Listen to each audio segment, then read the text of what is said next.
और मोता इमाम मालिक पाना नंबर 733 मथे हदीस है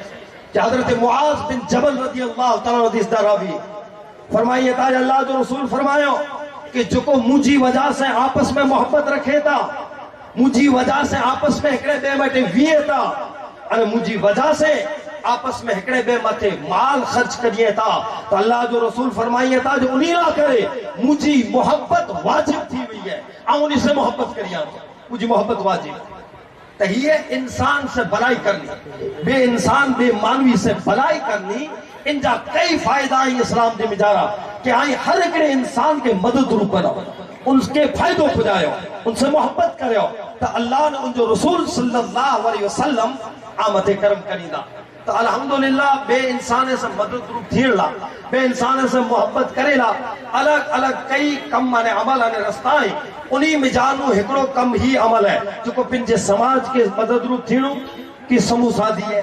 इनके अलावा पर बिया जिकी कमई सामाजिक ई जो पा करे रहे आयो ई कुरान अने हदीस के फरमान के मुताबिक है कि इनके जरिए से पा पाजी मदद के गरीबे सुधी पुजायूं था, मोहताजे सुधी पुजायूं था, अने बे के मदद रुथियूं था, अने मिणी के हिकड़ो रखो था, आपस में मोहब्बत अने एकता जे साथे रहो था, तो अल्लाह ताला जो करम अने रहमतों पा मथे थी। तो अल्हम्दुलिल्लाह Hingora education and welfare trust समिति जो को है इन तमाम चीजें मथे छेले 4-5 वरे से अमल करे रही। अल्हम्दुलिल्लाह इन्हीं की जी कमगिरी हुई, इन्हीं जा जो अमल आई ई पांचे नजर जे सामे आई, अने इन अमल पिंड पर करिए था, अने पिंजे समाज के अमल करे जी दावत पर दे रहा है। तो अल्हम्दुलिल्लाह पाके खुशी है कि पा एड़े ऊंचे प्रोग्राम जे मिजारा शामिल है, अने टूक अने शॉर्ट अने मुख्तसर वक्त जे मिजारा हिगवारा समाज कच्छ जे मिजारा कच्छ मुस्लिम समाज जिकी पण बिया आई इन जे अंदर ये एकड़ो समाज कैपेबल समाज है, अल्हम्दुलिल्लाह एकड़ो मजबूत समाज है। आए बे मुस्लिम अने समाज ला करे पर प्रेरणादायी समाज है। हिंगवारा समाज ई कच्छ जे मुस्लिम समाज ला गौरव है, इतिहास गवाह है कि हिंगवारा समाज हर हमेशा बे के मदद रूप थियण वारो समाज है, ऐ बेला करे कुर्बानियों देने वारो समाज है। ऊंचाए कुर्बानी दीन ला होए, ऊंचाए कुर्बानी वतन ला होए, ऊंचाए कुर्बानी समाज ला होए, ऊंचाए कुर्बानी गरीब मिस्कीन अनाथ अने यतीमे ला होए, या कुर्बानी चाहे के आम इंसान ना करे हुए, हर हमेशा हिंगवारा समाज बेला करे कुर्बानी देने इतिहास गवाह है। अने जी गवाही इतिहास नहीं दियो है। जिन पट में पा बिठाई, जिन पवित्र धरती मथे बिठायो, ये हजरत बीबामा रहमतुल्लाह अलैह जी पवित्र सरजमीन है। इस सरजमीन अजबन गवाह, ई दरगाह अने आसानू अने कब्रस्तान अने ही मैदान गवाह के जने वतन कच्छ की हिफाजत की जरूरत रही है। एकड़ो अहिड़ो वक्त आयो है कि पिंजे वतन कच्छ ना करे हिफाजत की जरूरत पई है, त बे अन्य समाज जे साथे वतन कच्छ ना करे कुर्बानी देने वारो हिंगवारा समाज पण है। ई पांजे नजर जे सामे अने कच्छ इतिहास परिषद जा प्रमुख श्री सावत सिंह जाडेजा बापू ई पण पधारे हुई मिठाई इतिहास के वधारे जाने था कि चारे जे युद्ध वक्त सिंध जो बादशाह गुलाम शाह कलोड़ो जने कच्छ मथे चढ़ाई करीने आयो त कच्छ वतन जी हिफाजत ला जी बिया अलग अलग समाज जो कुर्बानी दिनो हो, उन कुर्बानी में हिंगवारा समाज जी पर कुर्बानी मोखरे नजर अचे थी। आए तो वतन ला करे जने जरूरत पई है, हिंगवारा समाज पिंजे वतन ला करे पर कुर्बानी दिने ई पांजो इतिहास पाके वतारे तो अने पिंजी कुर्बानी देई ने पिंजे वतन जी हिफाजत। और बे चीज एकड़ी वता दिया 1950 जे मिजारा गालिब Mahatma Gandhi father of nation पांजे गांव विंजान में तशरीफ दी आया। इधर महात्मा गांधी आया तो विंजान जे मिजारा जो मान सम्मान जो इन्हीं के देने जो इत देवा, पर मुस्लिम समाज वती मुस्लिम समाज जे तरफ से जो इन्हीं जे साम महात्मा गांधी जे सामे गालबोल करे अने दरेक रीते मदद रूप थेला करे, जो जबान अने वादो क्यों हो, ये हिंगवारा समाज जा आगेवान हुआ, ई पर हिंगवारा समाज जा आगेवान हुआ अने मुस्लिम समाज जे तरफ से जॾहिं महात्मा गांधी जो सम्मान जो वक्त आयो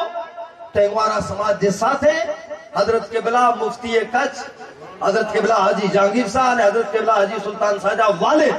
हजरत हाजी मियां साहब रहमतुल्लाह अलैह की पिंजे हथे से मुस्लिम समाज के तरफ से महात्मा गांधी जो सम्मान क्यों विंजान की सरजमीन में। ये इतिहास गवाह है कि जड़े जड़े अड़ो मौको आयो है तो हर कुर्बानी जिम्मेदारा अन्य समाज के साथ है हिंगवारा समाज कुर्बानी ला तत्पर रहो अगिया रहो हमेशा माटे काबिले दाद है हिंगवारा समाज जी कुर्बानियों अने अल्हम्दुलिल्लाह 400 वरे जो इतिहास पढ़ो बीबा मां हजरत पीर सदरुद्दीन रहमतुल्लाह अलैह जड़े ते तशरीफ नहीं आया उन वक्त वटा करे अॼु सुधी आजू बाजू अने गांव में हिंगवारा समाज रहे तो अने जड़े जड़े जिन क्षेत्र में जरूरत पई है ते हिंगवारा समाज दरेक कुर्बानी में अगिया रहे अने कुर्बानी ने हमको वक्त इजाजत न तोड़े क्या वो ऐतिहासिक दाखला आज सामने टाकिया पर बस इतना शौक है टुक में नहीं मरे इतिहास जा जानकार है इन्हीं चीजें के समझौता जो मौका ब मौका जड़े जरूरत पई है ते हिंगवारा समाज जी कुर्बानियों पाके हमेशा उचो नजर अचीनियो काबिले दाद अने तारीफ के लायक कुर्बानी जो कोई इतिहास गवाह है अने अज पर मौजूदा वर्तमान में जाना पड़ अगर नेरींदा ते हिंगवारा समाज जा नौजवान सीआरपीएफ में बीएसएफ में आर्मी में पुलिस में अज पर देश की सेवा करे रहा है ये काबिले दाद है अज पर इन्हीं की सेवा जारी व सारी है हिंगवारा समाज जा नौजवान मेडिकल क्षेत्र में जारा डॉक्टर पढ़ाई अज इन हैसियत से पर सेवा करे रहा है अल्हम्दुलिल्लाह ये पर एक गौरव की गाल है इन समाज में जारा वकील पढ़ाई ये पिंजी हैसियत से सेवा करे रहा है आम इन समाज में जारा शिक्षण क्षेत्र में जारा शिक्षक पढ़ाई पिंजे इनकमगिरी के जरिए से सेवा और खिदमत करे रहा है ये पर काबिले दाद है हिंगवारा समाज में जारा उद्योगपति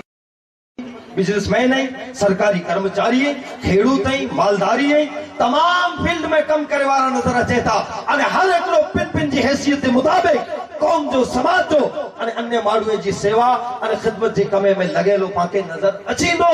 ये काबिले दाद हिंगवारा समाज में जारा आलिम मौलाना अने कारी बणी जो कोई दीन की खिदमत करे रहा है अल्हम्दुलिल्लाह ई पिंजे फील्ड में जारा ये ऊंचो कम करे रहा है ई पर गौरव जी गाल है अने काबिले दाद है कि अल्हम्दुलिल्लाह दीनी कम पण हिंगवारा समाज करे रहो है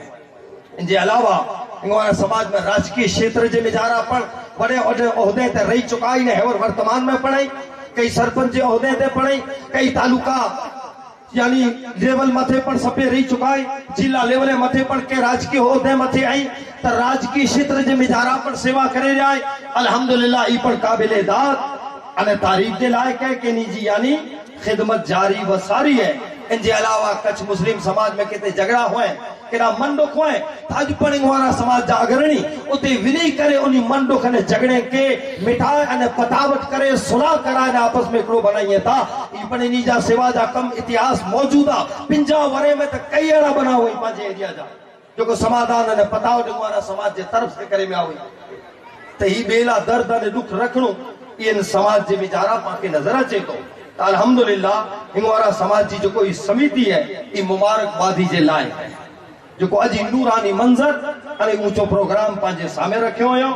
अने ई बीचो समूह साधी जो प्रोग्राम पांजे सामे है निजे तरफ से तपा अल्लाह जी बारगाह जे मिजारा दुआ करियो कि अल्लाह ताला समिति जे तमाम मेंबरान जी खिदमत के कबूल करे अने समिति जे मिजारा पर बड़े अलग-अलग फील्ड वाला बड़े समिति में मेंबर है शिक्षक पढ़ाई वकील पढ़ाई डॉक्टर पढ़ाई पुलिस में सर्विस करे वाला पढ़ाई जे अलावा पण अलग अलग अने मणे पिंजे फील्ड में ऊंचो कम करे रहा अल्हम्दुलिल्लाह छेले 4 वर्ष से इन समिति जी कमगिरी काबिले दाद है तारीफ के लायक है माटे इन्हीं के हजारों मुबारकबादी हुई कि पिंजे कम में कि जिनके जारी रखियो अज कामयाबी जे मंजिल मथे पुजी विया ई पांजे नजर जे सामे नाना पण घणा कम करींदा रहे एडी पाण जी दुआऊं आई अने अल्लाह ताला इनी मथे फजलो करम फरमाए बस अल्लाह तबारक व तआला पांजी अजी हाज़री के पांजी जिक्र के पांजी अकीदत अने मोहब्बत के कबूल अने मंजूर फरमाए अने ये वरा समिति है ये हमेशा दीन जा कम करींदा रहे कौमी कम करींदा रहे अड़ी अल्लाह ताला इनके तौफीक दे रब्बुल आलमीन पाक सिरात मुस्तकीम मते अली जी तौफीक अता फरमाए व मा अलैना इल्लल बलाग व आखिर दवाना अनिल हम्दुलिल्लाहि रब्बिल आलमीन अस्सलामु अलैकुम व रहमतुल्लाहि व बरकातहू।